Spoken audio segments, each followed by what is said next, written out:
Right, we decided to walk to the castle. It's a blazing hot day today. 22 already. And it's, what, 9:30? Not that, it's 8:30. So I'm absolutely loaded up with water. I feel like a Camel? camel, yeah. And I've got water for Poppy and water for us, and we've plastered the sun cream on. I've got sun specs on, and I've even volunteered to go back and get the car if you can't make it back. Oh, my hero today, aren't you? Yeah. Yeah. So it's about a 20-minute walk. We've just walked up the hill from the campsite, and look out for cattle. And there's cattle along here, so we've got to be careful with Poppy. Go on, Popster. It is West Hill. Yeah. Castle, I think, is about half a mile from here. And you've actually got to climb up on the castle, but I think if we went down to the car park, there's a fair walk from the car park to the castle as well. Yeah, that says 15 minutes. Yeah. Yeah. So let's concentrate on this, because it's getting bumpy. Yeah, so old sign here, National Trust sign. Knoll Hill, half a mile. Yeah. Cock Knoll, 1 1/4, and Corfe, 3/4. All right, so it's 3/4 down there. Better get going then. At least it was all downhill here. Hello, Pops. See the little frog? You haven't seen the frog, have you? No, don't show her. Leave, Poppy. Come on, we'll go around the frog. But it's a bit hot for the frog there. I can now see the castle. Pops, if you stop walking in front of me. Poppy, can you see the castle? It's up there, Pops. Up there, look. Very, very imposing up there. Imagine what that would have been like all painted. Yeah. Imagine how difficult it would have been to assault as well. Yeah, so that says Purbeck Way, Corfe Castle, National Trust Visitor Centre. Some guidance here for keeping your dogs away from various things. Come on then. Come on, we'll get some shade, we can have a drink.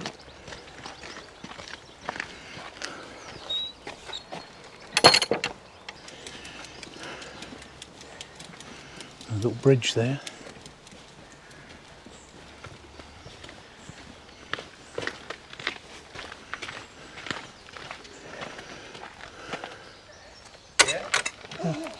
Complicated gate again. No, it's not complicated, just lift that up. Awkward holding the camera and trying to open it. And trying to stop Poppy going underneath. Or... Right. Yeah, let's cross there. Got a little road here, so make sure there's nothing coming.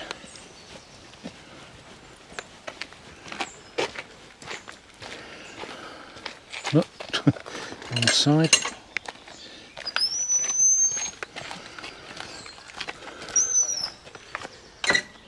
Come on. Go on, Pop. Yeah. Way up there. Yep, it's right up there. Oh. And Poppy will be up the keep, won't you, if you can? Yep.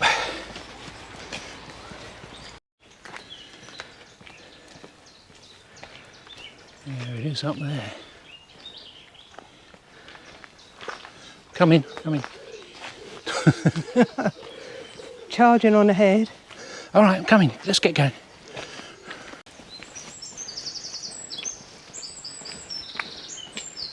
Come on.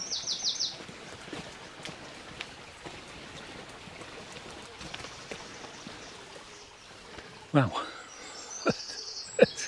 right, let's attack this fortress. Yeah, shouldn't be a problem. Well.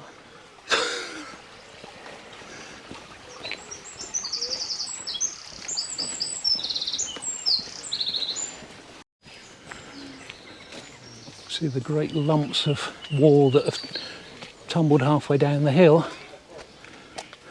Oh, that's right, Look at the thickness of it. Yeah. How much dynamite they must have used to blow that up. Oh, so this actually brings you out in by the village. There we are. Oh, getting my breath back now. Well, still early. Yeah.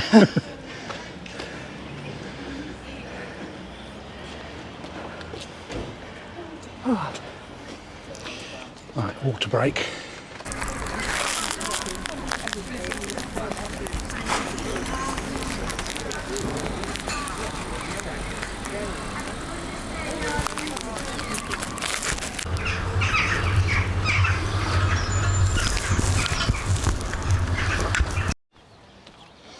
Right.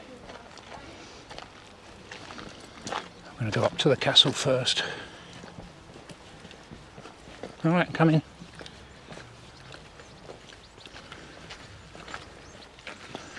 Wow, it's very bright here. So it says, welcome to Corfe Castle. William the Conqueror exchanged a church in Gillingham for the castle hill and land around it, owned by the abbess of Shaftesbury. First stone was laid in 1086, and it's been extended. It's been a treasury, military garrison, royal residence and a family home. In 1646 it would have looked like this drawing. It says what you see now is a picturesque ruin following the Civil War. Yeah, and watch out for the castle ravens. Said to be a bad omen, and the castle has stood strong and unassailable for 500 years. It was destroyed in 1646. Don't trust the ravens. Well, we have been here before. Yes, but when it was very busy, wasn't it? Come on. And we are the first ones in at the moment, so, but if you want to watch the previous video, you can compare notes, see if I've improved at all, and the link will be up here.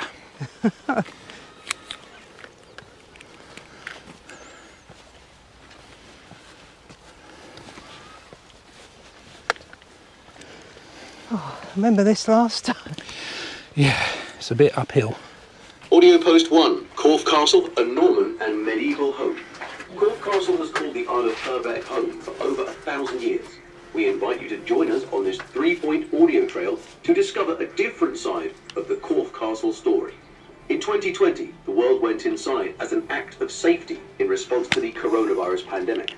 From this, a new appreciation for our homes was founded.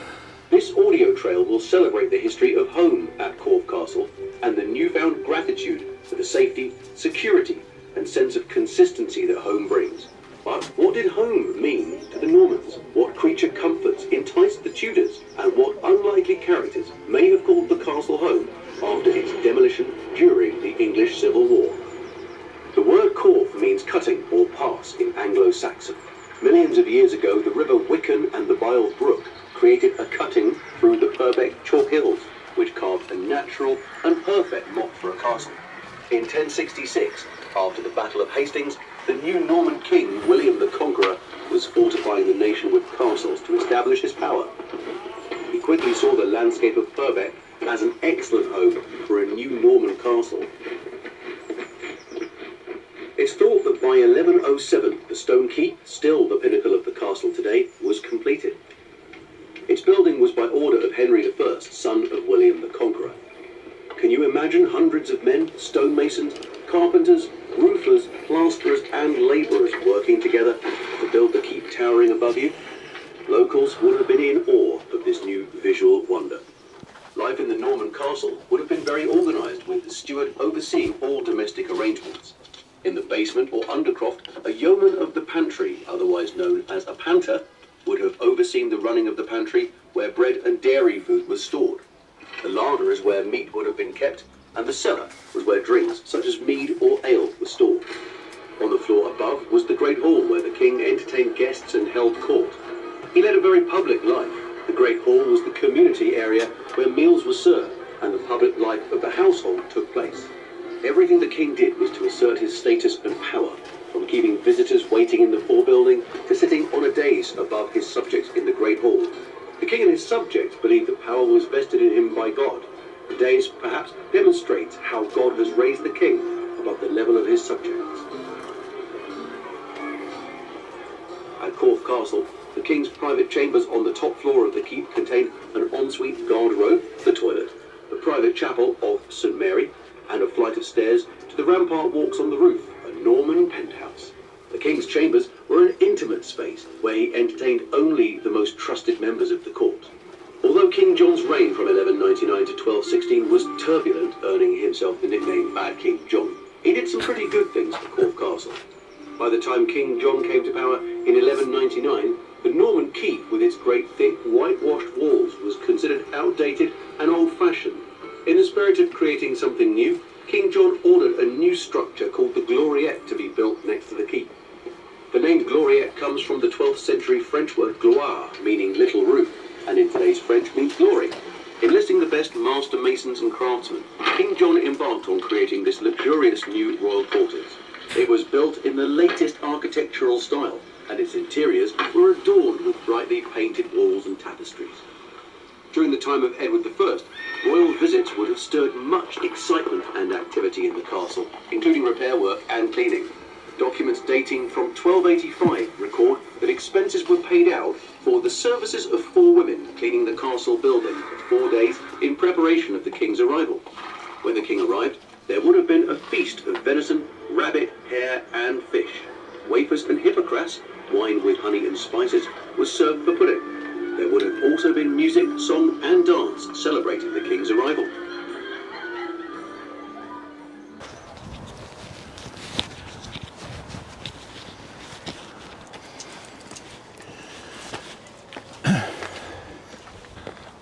God, that wall is leaning right towards us.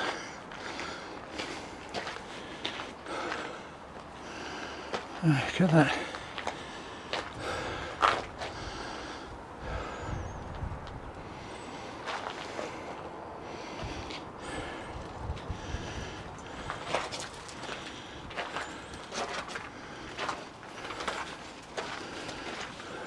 Go on, go further up, Pops. I'll come down that way later. Go on, go for a view.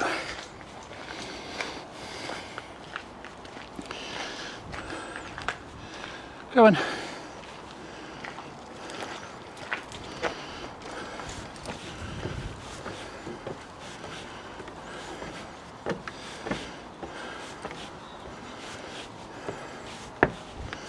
This way, just have a look in here.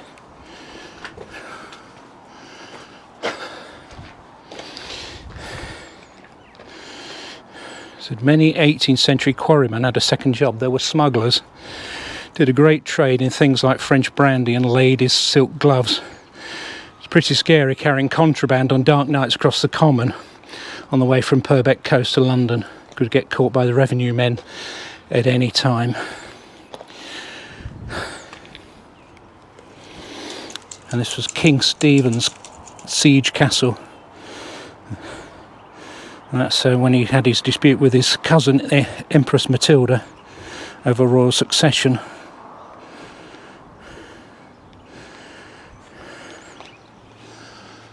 Oh, wow, look at that. Eh? What an amazing view.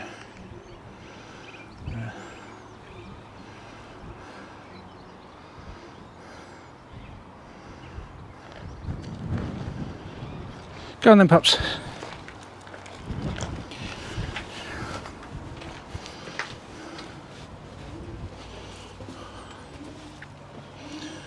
Go on, you get down there.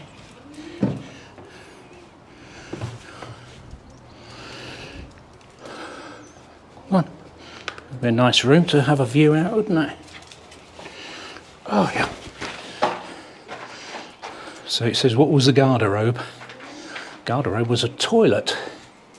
South Annex was built a few years after the keep, included the King's Chapel and the garde-robe, the toilet on the first floor with a guard's room and servants' garde-robe below. It's a toilet with a view.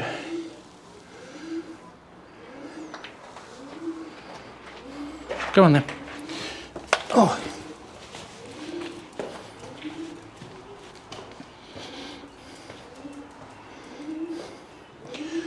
That's the Keep South Annex. So there was a window there.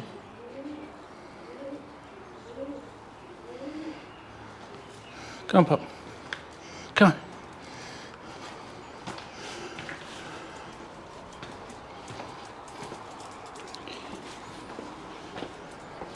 Let's just have a look out here, Pops. There we go. Alright. Thank you.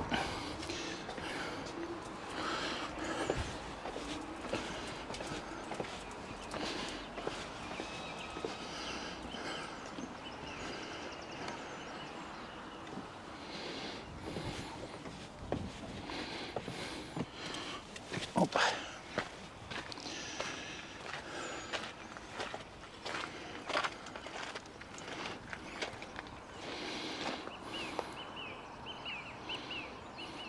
So this Corfe Castle beyond the village is rich with history and wildlife, Bronze Age burial mounds and an Iron Age field system of wildflowers.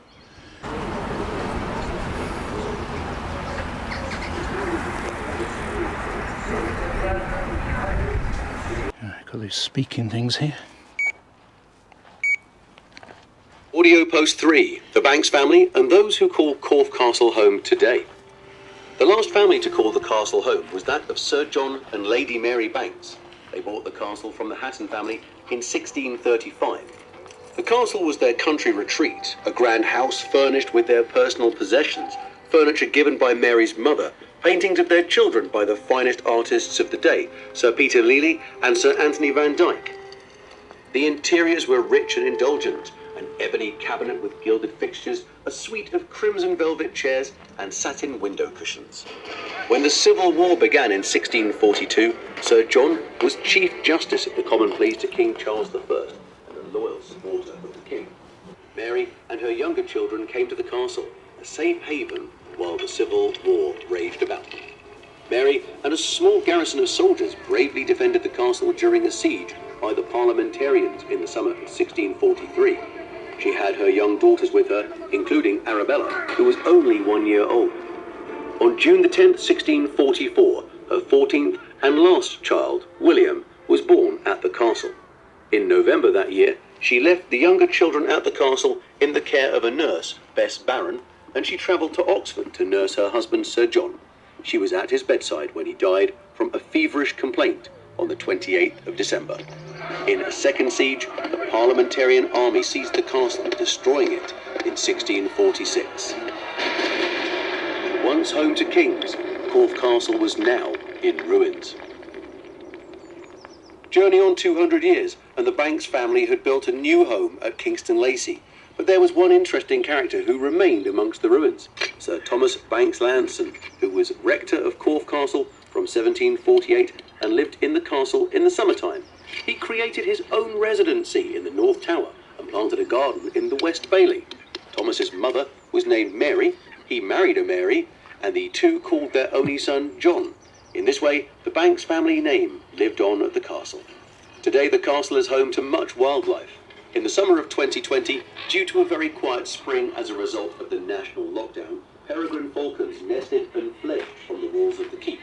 In the summer, you'll find butterflies and day moths such as the six-spotted burnet on the mound of the castle. In winter, the sturdy Herdwick sheep call Corfe Castle home as they munch their way through vegetation, an important part of conservation grazing. As you continue to explore, look out for some of today's inhabitants. If you're visiting in warmer months, you may be lucky enough to spot a lizard, often seen clinging to the walls of the castle, basking in the sun. You may spot a resident raven or jackdaw bustling about. At the end of each day, when the last visitor leaves and the castle gates are closed, the ancient monument becomes a safe haven once more for all those who continue to call Corfe Castle a home. Raged about. Mary and a small garrison of soldiers bravely defended the castle during the siege.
Symbol of royal power, architecture fit for a king.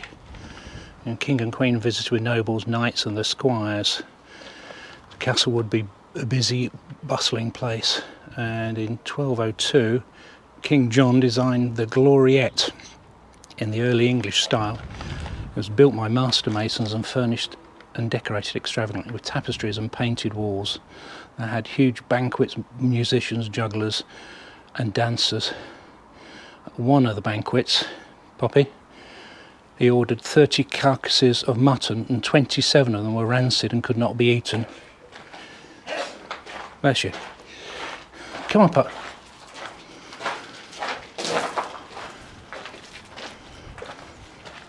Can't help but look at the views. Can you?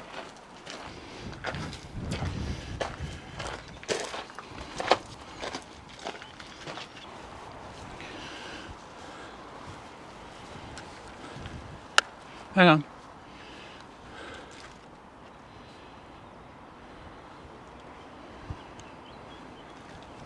Good.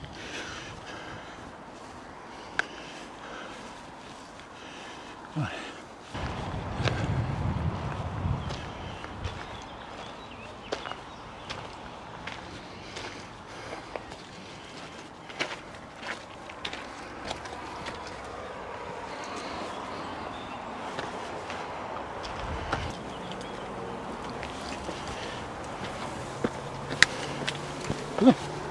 Oh, can we fit through there, Pops?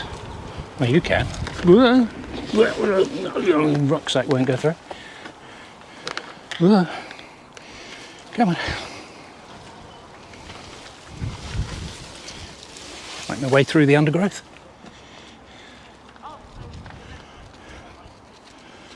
That way? Okay, Pops.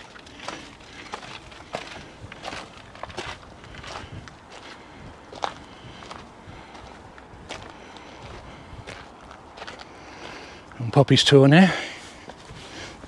Oh, God, blimey, Pops, are you sure?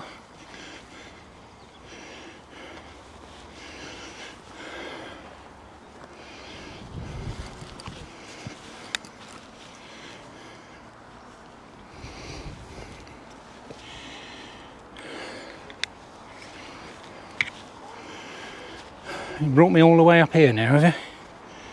I suppose it's a good view, isn't it? Let's have a look around.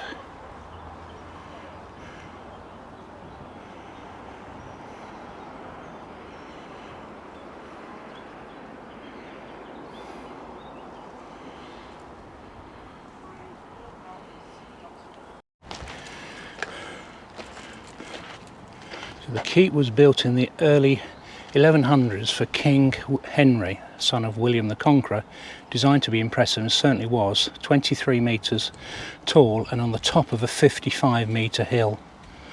It was one of the first Norman keeps to be built of stone instead of timber, and you would be safe from archers of Trebuchet's stone-throwing siege machines, and so would his treasure.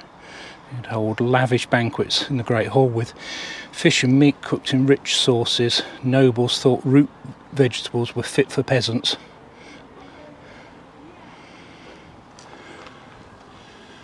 That's why they all had massive constipation. Come on, Pops.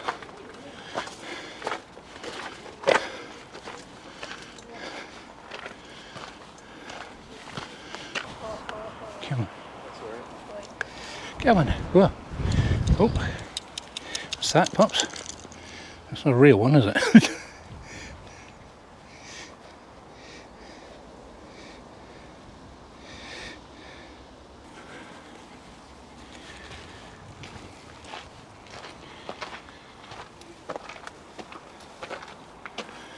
Yeah. So good, Pops, we want to go around twice, don't we? Come on now.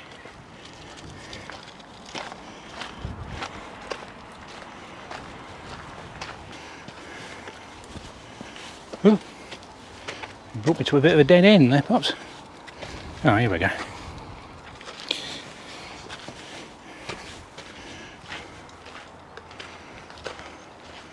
Right, down we go. Go on.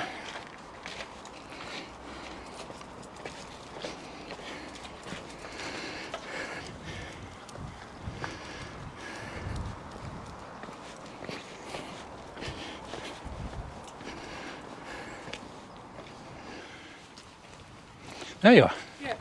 Go on, there you go. It's got a nice free breeze, always open windows. Yes. That? Yeah. It's quite breezy up there. Yeah, there is a bit of a breeze today, so that helps. It says Corfe Castle has a long and colourful history with nearly 1,000 years of misuse and neglect, or misuse and neglect. Kings, lords and ladies have occupied and added to the castle, creating what you see here today. They fought over it, imprisoned each other here and carried out all manner of deeds, some good and some evil. Yeah, Pops. You don't behave yourself. He said pillars have been used for more than 1,000 years, placed on platforms to increase visibility of the criminal. A placard detailing the crime was placed nearby so that everyone would know what they'd done. This is the Butavant Tower, built from 1202 to 1204 in the reign of King John, and it was an octagonal structure influenced by castles the king saw on his travels to Syria and Palestine. Butavant is a Norman French word for the forward point or prow of a boat, but we think the Butavant Tower was used as an oubliette by King John to imprison 24 French knights captured at the castle of Mirabeau in 1202. He took his niece Eleanor of Brittany captive and imprisoned her at Corfe Castle until 1221, when she was taken to Gloucester Castle and then to Bristol Castle, where she died in 1241. Well, yeah, that's handy, Pops. You're right in the picture. They're just going to sit there, are you? Smile. Right, that's it for the castle. I'm absolutely baked. Yeah. Yeah. Yeah. Come on now. Come on.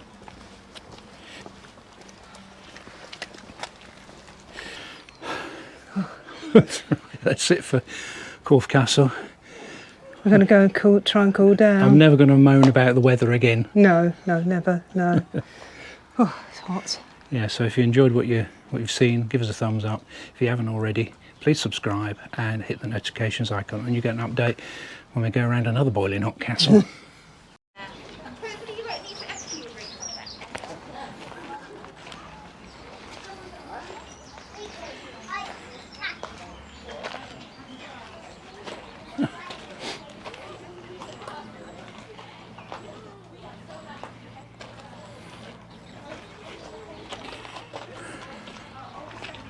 Yeah, so this is the Trebuchet.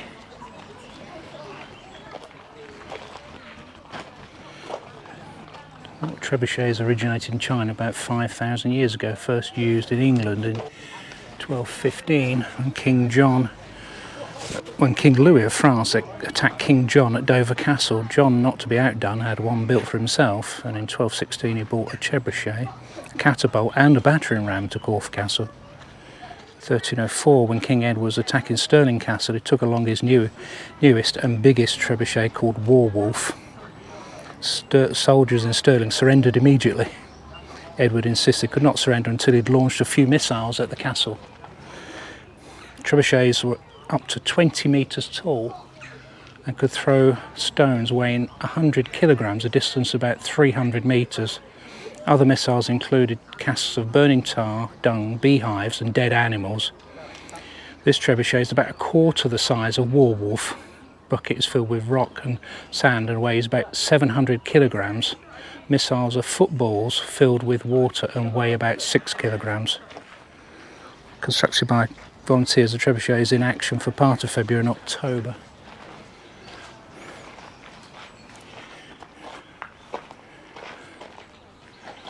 Can you imagine something 4 times that size? Wow. So there's a carpenter's workshop and a stonemason's workshop in here.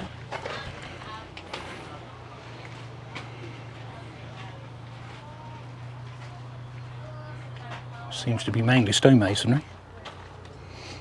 It said medieval timber frame buildings were obviously often prefabricated, similar to flat packs today, to help with the reassembly. Matching carpenter's marks were chiselled into the timbers, a bit like MFI. Filled with, the walls were infilled with wattle and daub, and the wattle was coppiced from hazel during the winter months and covered with daub, a mixture of earth, clay, sand, hay and cow or horse dung. There's some of the stones. It says Purbeck beds are a series of limestone and soft shales that started life of muds on the floor of fresh or slightly salty water lagoons 140 million years ago.